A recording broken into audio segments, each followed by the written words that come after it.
भावना व्यक्त करतात. विठ्ठल विठ्ठल विठ्ठल विठ्ठल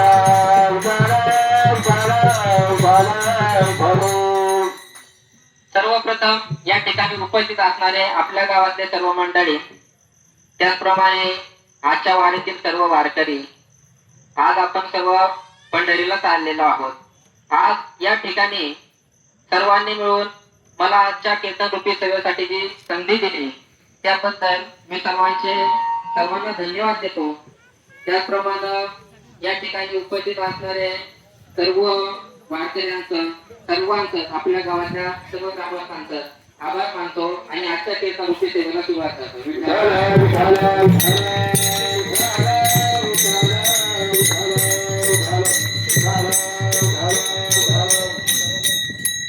जगद्गुरु संत तुकोबाराय म्हणतात की ज्यावेळी त्यांच्या सासरी जाते आणि सासरी जाताना तिला जसं दुःख होतं ना, तसंच दुःख मला सुद्धा झालं आहे. जसं ती कन्या आपल्या आई वडिलांशिवाय नाही राहू शकत ना, तसंच मी सुद्धा देवा तुमच्याशिवाय नाही राहू शकत. ज्यावेळी एखादं बाळ ज्यावेळी गर्दीमध्ये आपल्या आईला इकडे तिकडे शोधू लागतं, आपल्या आई तिथे सापडते का, तिथे सापडते का, परंतु त्याला आपली आई काय कुठे दिसत नाही. मग ते आपल्या आईसाठी जी तळमळ आहे त्याची, ती या अभंगामधून दिसून येते. जगद्गुरु संत तुकोबाराय म्हणतात की जशी त्या बाळाला आपल्या आईची ओढ आहे ना, तशी भगवंता मला सुद्धा तुमच्या भक्तीची ओढ आहे. जसं ते बाळ आपल्या आईशिवाय नाही राहू शकत, तेव्हा मी सुद्धा तुमच्याशिवाय नाही राहू शकत.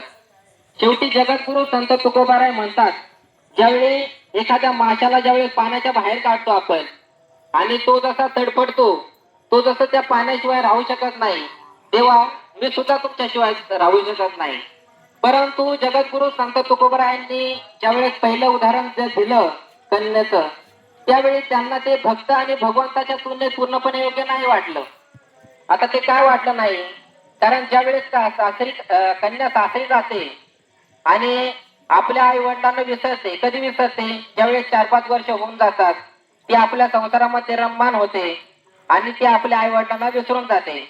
म्हणून ते सुद्धा उदाहरण जगद्गुरु संत तुकोबारायांना भक्त आणि भगवंताच्या तुलनेत योग्य नाही वाटलं. त्यामुळे अभंगाच्या 3ऱ्या चरणात